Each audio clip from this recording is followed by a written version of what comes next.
임하게 도와주시고 하나님의 은혜로 충만한 귀한 시간 되게 도와주옵소서. 주께 모든 영광을 돌리옵고 예수 그리스도의 이름으로 기도드립니다. 아멘. 우리 성경 말씀 함께 보겠습니다. 누가복음 24장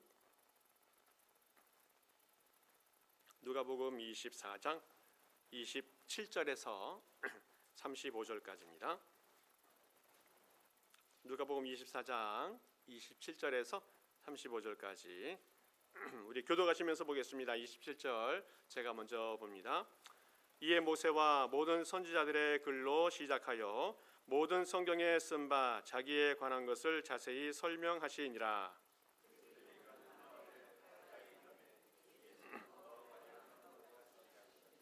그들이 강권하여 이르되 우리와 함께 유하사이다. 때가 저물어 가고 날이 이미 기울었나이다 하니 이에 그들과 함께 유하로 들어가시니라.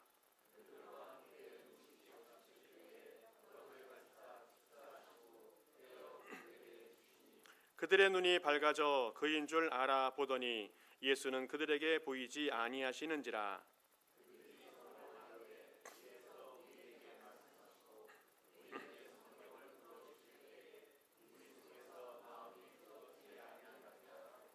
곧 그때로 일어나 예루살렘에 돌아가 보니 11 제자 및 그들과 함께한 자들이 모여 있어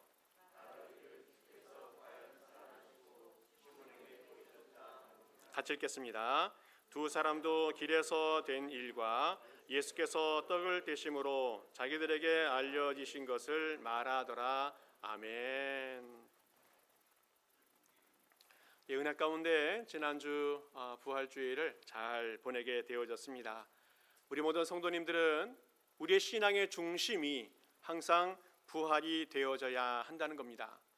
말씀을 통해서 예수 그리스도께서 부활하셨음을 믿고 깨닫고 확신하면서 살아가는 삶이 될 때에 그 삶에 항상 기쁨과 감사와 축복이 넘치는 그런 인생이 될 수 있다는 겁니다.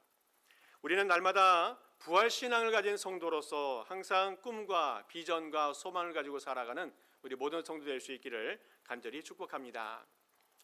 자, 그러나 우리가 이 땅 살아가다 보면 현대인들이 얼마나 바쁘고 또 얼마나 분주한지 또 혼란스러운지 알 수 없습니다. 교회에 와서 하나님의 영광을 위해서 여러 가지 봉사하고 또 신앙생활하면서 수고하고 애쓰게 되어지고 또 가정과 또 사회에 가서도 열심히 생활 전전해서 일하고 있습니다. 식구들을 돌보고 또 주변의 사람들을 챙기는 그런 삶을 열심히 살아가다 보면 이 영적으로 육적으로 지칠 때가 있다는 겁니다. 이럴 때 우리는 그냥 무작정 낙심해 있지 말고 내 자신이 이제까지 살아왔던 삶이 어떠한 삶이었는지를 잘 돌아볼 필요가 있습니다. 혹시 내가 열심히 살기는 열심히 살았는데 그 내 삶의 목표가 혹시 주님과 관계 없었던 것은 아닌지 한번 돌아볼 필요가 있습니다. 내 삶의 목표와 목적이 주님과 관계 없다면 그 모든 열심들은 의미가 없다는 겁니다. 영적으로 육적으로 힘이 다 고갈되어져서 기쁨도 은혜도 사라져버리는 그런 인생이 될 수 있다는 거예요. 예수님 당시에서도 예수님과 함께했던 예수님과 함께 살았던 수많은 사람들이 예수님의 주변에 모여들었습니다. 어떤 사람은 제자가 되기도 하고 사도가 되기도 하고 또 예수님의 추종자가 되기도 하면서 따라다녔는데 문제는 뭐냐면 나름대로 자기 목적과 자기의 목표가 있는 상태에서 예수님을 따라다녔다는 거예요. 먼저는 정치적인 또 민족적인 해방을 기대하면서 예수님을 따라다닙니다. 열심당원 시몬이 예수님으로부터 이제 로마의 압제에서 벗어날 수 있는 정치적인 지도자가 될 것을 기대하면서 예수님을 따라다녔어요. 또 세속적인 권력과 출세를 기대하면서 따라다닌 사람도 있습니다. 야고보와 요한 또 그 어머니가 예수님께서 찾아나와서 이야기하지 않습니까? 예수님께서 나라를 다스릴 때에 한 사람은 좌편에 한 사람은 우편에 앉아 그들을 다스리게 해낸 그런 출세를 기대하면서 청탁하는 이야기도 있습니다. 또 경제적으로 또 현실적으로 혜택을 많이 기대하면서 예수님을 따르기도 했어요. 오병이와 같은 그런 놀라운 기적을 체험한 후에 이제는 다른 거 필요 없어, 예수님만 따라다니면 먹고 사는데 문제가 없을 거야 라고 세상적인 안정과 유익을 기대하면서 따르기도 했다는 겁니다. 이렇게 예수님을 따르는 제자들은 초기에는 어떤 영적인 목적보다는 어떤 지극히 현실적이고 세속적인 동기와 기대를 가지고 예수님을 따라가게 되어져요. 그러다 보니까 예수님이 십자가에 죽어버리니까 더 이상 소망이 없어진 거예요. 예수님을 따라다녀야 정치적인 또 세상적인 또 개인적인 모든 유익이 충족이 되어지는데 예수님이 십자가에 죽어버리니까 그 모든 희망과 꿈이 사라져버리고 슬픔만 남게 되어진다는 겁니다. 다행인 것은 그 제자들이 계속 그런 슬픔과 절망 상태에 머물러 있지 아니하고 다시 한번 예수님의 가르침과 또 예수님의 부활을 체험함을 통해서 새로운 인생을 출발해 가게 되어진다는 거예요. 이것이 영적인 삶, 또 헌신의 삶, 생명의 삶이 되어진다는 겁니다. 오늘 본문에 나오고 있는 엠마오로 가고 있는 그 두 제자들이 나오고 있습니다. 이 두 제자들도 분명히 예수님께 큰 기대를 가지고 희망을 가지고 예수님을 따랐던 그런 제자들이었을 겁니다. 그러나 예수님이 십자가를 지는 것을 보고 죽어가는 것을 보고 실망하여서 다시 고향으로 귀향하는 그런 모습을 보게 되어져요. 그렇지만 그것이 끝이 아니라 그 길에서 예수님을 만나게 되어지고 새로운 삶의 변화를 느끼게 되어집니다. 이 제자가 왜 이렇게 무너졌을까 또 생각해 봐야 되고 또 어떻게 회복할 수 있을까에 대해서 오늘 함께 말씀을 나누고자 합니다. 두 사람 제자가 왜 무너졌는가? 그들에게 문제가 있었어요. 뭐냐면 두 제자는 예수님을 몰랐다는 겁니다. 몰랐다. 오늘 본문의 두 제자는 원래 12명의 제자 중에 속하지는 않은 그런 제자였던 것 같습니다. 그렇지만 예수님을 참 열심히 따라다녔어요. 그렇지만 그 목적은 무엇인가 내가 갖고 싶어하는 어떤 인간적인 욕망이 있는 상태에서 예수님을 따랐기 때문에 순수한 따름은 아니었다고 여겨집니다. 그러다 보니까 진짜 예수님을 알 수가 없었어요. 그리고 십자가를 지시는 예수님을 보고 실망과 절망을 하면서 고향으로 돌아가 버리게 되어집니다. 이 두 제자는 정말 큰 문제가 있었어요. 예수님을 몰랐다는 겁니다. 예수님을 3년 반 동안 따라다녔지만 말씀을 들었지만 기적도 체험하였지만 예수님을 몰랐다는 거예요. 그러니 예수님이 부활하여서 나타났는데도 예수님을 알아보지 못했다는 겁니다. 오늘 15절 16절 말씀 우리 같이 한번 읽어보겠습니다. 시작. 그들이 서로 이야기하며 문의할 때에 예수께서 가까이 이르러 그들과 동행하시나 그들의 눈이 아멘. 두 사람이 예수님의 죽음을 생각하면서 고민하면서 이야기할 때에 예수님이 다가오셨어요. 동행하셨어요. 그러나 누구인지 알아보지 못했다 말합니다. 이 심각한 문제입니다. 예수님과 헤어진 지 2, 3일밖에 되지 않았어요. 예수님과 헤어졌다가 20년, 30년 만에 만났다면 몰라볼 수도 있습니다. 그런데 엊그저께까지 예수님과 함께 동고동락했던 제자들이 예수님의 죽음 이후에 헤어졌는데 이제는 예수님을 알아보지 못하는 그런 상태가 되어졌다는 겁니다. 그 이유를 오늘 성경에서는 그들의 눈이 가리워져서라고 말합니다. 눈이 가리워졌다는 것은 무엇인가 내 눈에 다른 것이 끼어서 예수님을 제대로 볼 수 없게 되어졌다는 겁니다. 두 가지를 생각해 볼 수 있는데 하나는 선입견이에요. 예수님이 십자가에 죽었기 때문에 절대로 나타날 수 없다는 그런 선입견이 있었기 때문에 예수님을 보아도 예수님을 알아보지 못했다는 겁니다. 그리고 또 하나는 예수님이 부활했는데 거룩한 몸으로 부활을 했기 때문에 예수님을 알아보지 못했을 수도 있겠다 하는 생각이 들어집니다.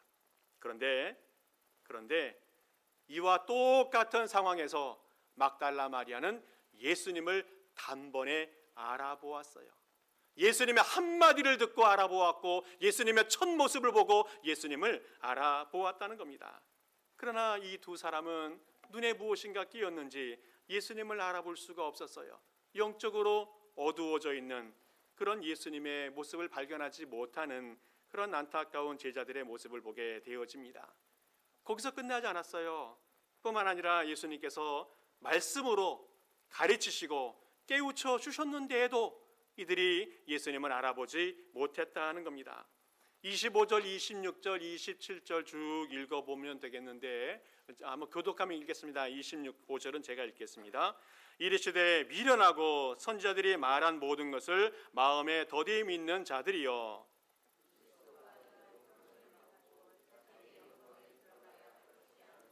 같이 읽겠습니다. 이에 모세와 모든 선지자의 글로 시작하여 모든 성경에 쓴 바 자기에 관한 것을 자세히 설명하니라. 아멘. 부활하신 주님께서 그들에게 나타나서 성경에 대해서 선지자들의 예언에 대해서 말씀을 해주셨고 뿐만 아니라 내가 예전에 다시 죽었다가 살아날 것이다 말한 것을 상기시켜 주었음에도 불구하고 그들은 깨닫지 못했다는 겁니다. 이렇게 열심히 가르쳐 주었는데도 깨닫지 못하니까 예수님께서 답답하셔서 말씀하고 있어요. 미련하고 선지자들이 말한 모든 것을 마음에 더디 믿는 자들이요. 예수님의 책망과 안타까움이 있는 그 말씀이 이 말씀입니다. 그들은 예수님의 말씀을 한두 번 들은 것이 아니고 수없이 예수님의 말씀을 듣고 또 들었는데 그들은 깨닫지 못했다는 거예요. 무엇이 때문에? 마음에 더디 믿는 자들이기 때문에. 마음이 더디 믿는 사람이. 더디 믿는다는 것은 깊이 생각하지 못한다는 의미가 그 안에 있어요. 말씀을 들어도 건성건성 듣게 되어집니다. 말씀을 들어도 깊이 묵상하고 새기거나 생각하지 못해서 깨닫지 못한다는 의미가 이 안에 담겨져 있어요. 혹시 우리의 삶은 어떤가 하는 생각이 듭니다. 혹시 이 두 제자들과 영적인 상태가 비슷한 것은 아닌가 생각해 보게 되어져요. 우리 주님께서 안타까움을 마음을 가지고 이런 상태에 있는 사람들에게 이런 말씀합니다. 마태복음 15장 16절 말씀 우리 같이 믿습니다. 시작. 예수께서 이르시되 너희도 아직까지 깨달음이 없느냐. 아멘. 아직까지 깨달음이 없느냐. 아직까지. 또 시편 49편 말씀 같이 읽습니다. 시작. 종기 하나 깨닫지 못하는 사람은 멸망하는 짐승 같도다. 아멘. 왜 말씀을 들음에도 불구하고 깨닫지 못하는가? 그것은 귀담아 듣지 않기 때문에, 믿음으로 듣지 않기 때문에, 또 다 안다 하고 교만하기 때문에 주님의 말씀을 깨닫지 못한다는 겁니다. 우리는 살아가면서 세상에 많은 고민과 문제와 염려와 걱정이 마음속에 가득 차 있어서 하나님의 말씀이 들려도 하나님 말씀이 들어오질 못한다는 거예요. 깨닫지 못한다는 겁니다. 말씀을 듣기는 들어도 그 말씀이 진짜인가에 대해서 의심하고 들으니까 말씀이 깨달아지지 못한다는 겁니다. 또 어떻습니까? 말씀을 듣고 또 듣고 듣다 보니까 이제는 너무너무 익숙해졌어요. 다 아는 말씀, 또 다 깨달은 말씀이라고 생각하고 그 말씀을 실천하지 않으니 그 교만한 마음 때문에 말씀이 깨달아지지 않는다는 겁니다. 오늘 주님께서 말씀하세요. 존귀 하나 깨닫지 못하는 사람은 멸망하는 짐승과 같다. 하나님 말씀을 깨닫는 사람만이 진짜 사람다운 삶을 살아갈 수 있음을 말씀해 주고 있어요. 사람이 이 땅 살아가면서 동물이랑 다른 게 무엇인가 생각해 보니까 듣기는 다 들어도 깨닫는 것에 차이가 많은 것 같아요. 이 동물들은 참 잘 듣습니다. 사람보다 더 잘 듣는 것 같아요. 가끔 우리 큰아이가 고양이를 키우는데 저희 집에 맡겨놓고 여행을 갈 때가 있어요. 근데 고양이를 며칠 동안 키우다 보면 느끼는 게 가끔 얘가 하루 종일 잠을 잡니다. 하루에 16시간 잠을 자는데 어디 가서 자고 있는지 찾을 수가 없어요. 어디 깊숙한 구석구석에 숨어서 잠을 자고 있습니다. 그래서 궁금해갖고 이놈을 찾았는데 아무리 찾아도 찾을 수가 없어요. 근데 찾을 수 있는 방법이 있어요. 이 간식 비닐봉지가 있는데 부스락 소리만 나면 금방 튀어나옵니다. 금방 튀어나와요. 정말 작은 소리인데도 그 작은 소리를 듣고 자기 간식인 줄 알고 쫓아오는 것을 보게 되어져요. 사람과 짐승의 차이는 듣기는 다 듣는데 사람의 장점은 깨닫느냐, 뉘우치느냐, 고치느냐, 실천하느냐의 차이가 있다는 것을 말씀하고 있어요.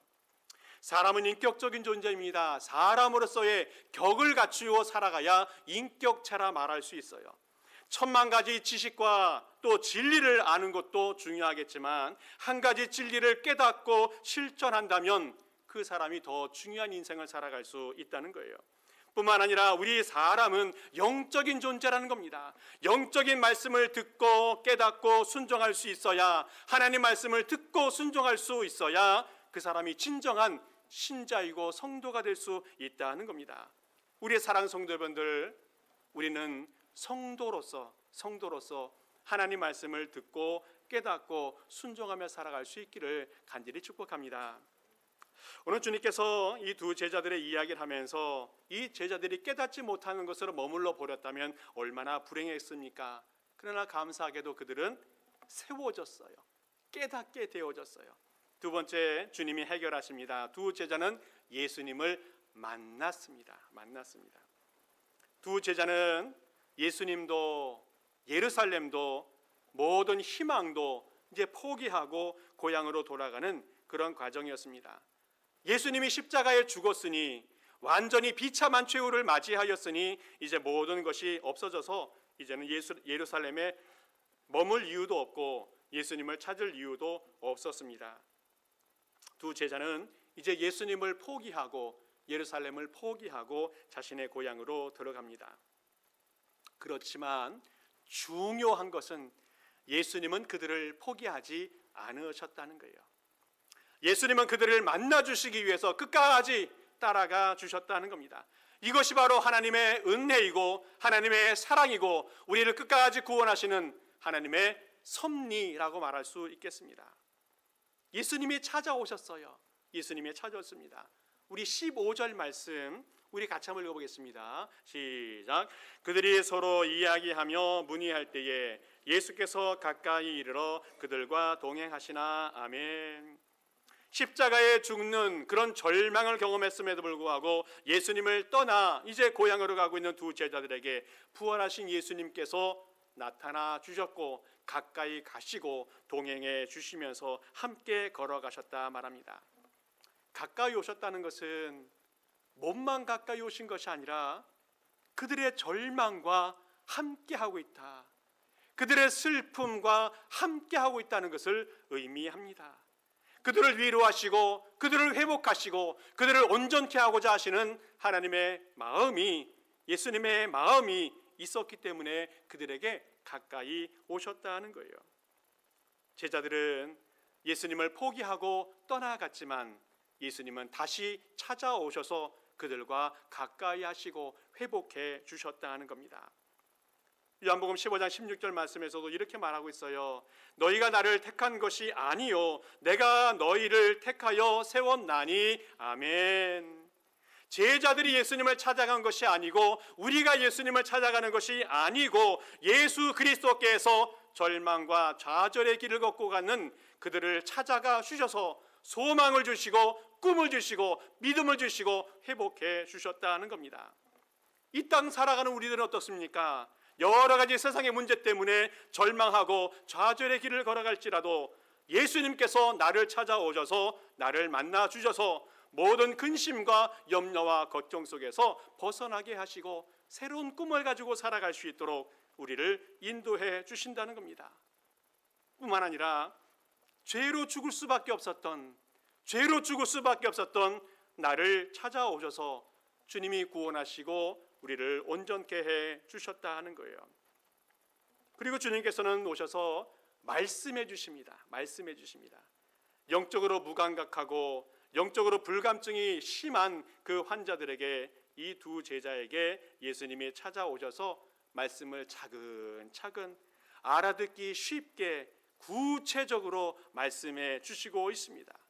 구약의 말씀들을 한 가지 한 가지 예를 들어서 말씀해 주시고, 또 지난날 내가 죽었다가 부활할 것이다 라고 말씀했던 그 말씀들을 다시 생각나게 하시면서 구체적으로 예수님이 제자들에게 말씀을 해 주십니다. 이때 두 제자들의 눈이 밝아졌어요. 그리고 예수님이 누구인지를 알아보게 되어졌습니다. 신령한 눈이 떠졌다. 그리고 예수님을 보게 되어졌고, 천국을 바라보게 되어졌고, 영원한 세계를 볼 수 있게 되어졌다는 겁니다. 30절, 31절 말씀 우리 교도감을 보겠습니다. 제가 먼저 30절 봅니다.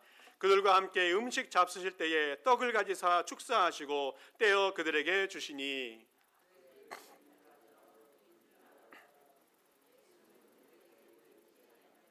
아멘. 눈이 밝아졌다 말합니다. 눈이 밝아졌다. 이것은 나 스스로가 눈이 밝아진 것을 이야기하는 것이 아니라 누군가 나의 눈을 밝게 해 주었다는 것을 말합니다.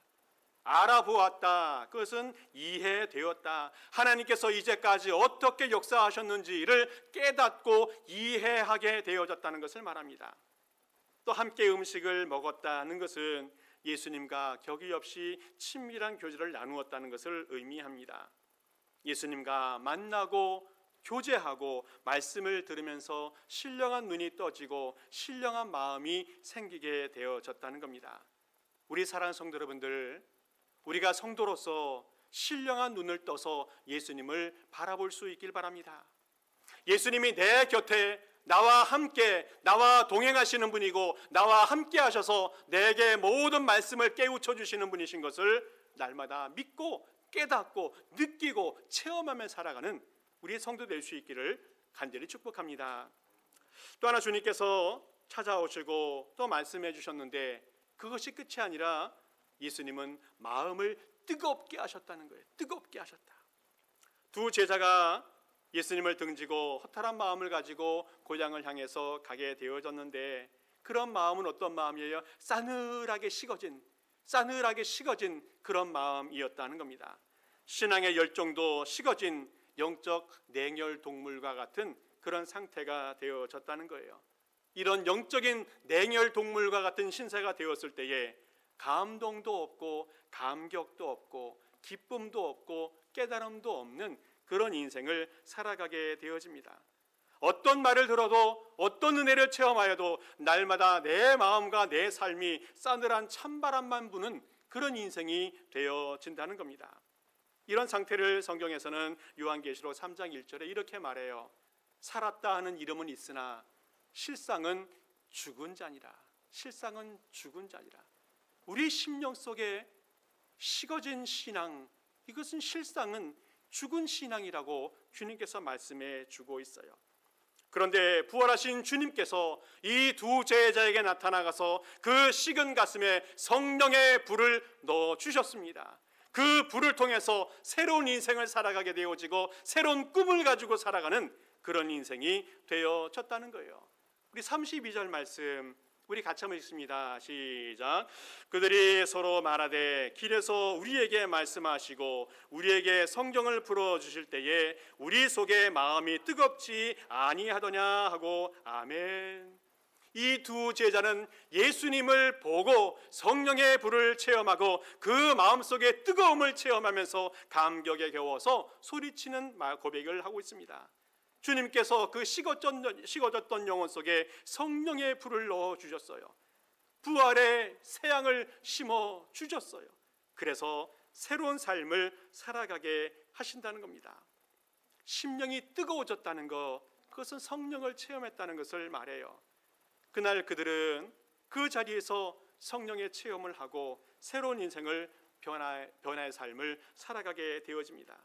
냉소적인 신앙이었다면 불처럼 뜨거운 신앙으로 바뀌어지게 되어졌고, 침체되었던 신앙이 다시 되살아나는 신앙이 되어졌고, 탈진되었다면 활기찬 신앙으로 변화되어졌고, 의심했던 사람이 확신의 마음을 가지고 회복된 인생을 살아가게 되어집니다. 이 두 제자는 이제 뜨거운 삶을 살게 되어져요. 길에서 우리에게 말씀하시고 우리에게 성경을 풀어주실 때에 뜨겁지 아니하였느냐. 하나님 말씀을 들을 때에 그 심령 속에 성령의 불이 임하는 줄을 믿습니다. 주님의 말씀을 붙들고 그 말씀을 아멘으로 받고 마음으로 뜨거운 마음으로 받을 때에 성령께서 역사해 주셔서 그 사람의 인생을 새롭게 변화시켜 간다는 겁니다. 사도행전 10장을 보게 되어지면 고넬료가 베드로를 초청하여서 하나님 말씀을 듣는 그런 이야기가 나옵니다. 그때 베드로가 하나님 말씀을 전하는데 그 말씀의 주제가 뭡니까? 예수님의 십자가와 부활이었다는 거예요. 예수님의 십자가와 부활. 이 고넬료는 그리고 그 가족들은 베드로로부터 그 말씀을 듣는 순간 성령이 강림하심을 경험하게 되어집니다. 그리고 그 말씀을 듣는 모든 순간 속에 온 가족이 성령을 받게 되어지고 방언을 하게 되어지는 축복을 경험하게 되어져요. 무엇을 말씀합니까? 하나님 말씀이 선포되어질 때에 성령의 뜨거운 역사가 나타날 수 있다는 겁니다. 그렇지만 반면에 말씀을 외면하고 말씀을 소홀하게 취급한다면 성령의 역사가 탈선될 수 있다는 것을 말씀해 주고 있어요. 그날 두 제자는 예수님의 말씀을 듣고 마음이 뜨거워지고 성령의 체험하여서 이제는 새로운 인생으로 변화된 인생을 살아가게 되어집니다. 우리의 사랑하는 성도 여러분들, 이제까지 우리가 식었던 신앙을 가지고 살아갔다면 성령의 불이 임할 것을 기도할 수 있길 바랍니다. 부활하신 예수님을 만나기를 기대하고 하나님의 말씀을 사모하는 마음을 갖고 성령을 사모하면서 기도할 때에 주님의 성령의 불이 우리 가운데 임하는 줄을 믿습니다. 그리고 그 신앙 가지고 뜨거운 신앙 가지고 살아가게 될 줄을 믿습니다. 그럴 때에 우리는 이 땅의 모든 것들을, 문제들을, 어려움들을 이겨나갈 수 있게 될 줄을 믿습니다. 마지막으로 또 하나 우리가 생각해 볼 수 있는 것은 이제 두 제자들은 삶이 변화되어졌다는 거예요. 두 제자가 길을 가다가 예수님을 만나고 또 절망과 좌절 속에서 예수님을 만났는데 거기서 머물러져 버렸다면 아무런 영향이 없었을 겁니다. 그렇지만 그들은 삶이 그 이후에 변화되어졌는데 어떻게 변화되어졌는지 우리 33절, 34절, 35절 말씀 우리 교도가시면서 보겠습니다. 제가 먼저 33절 봅니다. 곧 그때로 일어나 예루살렘에 돌아가 보니 11 제자 및 그들과 함께한 자들이 모여 있어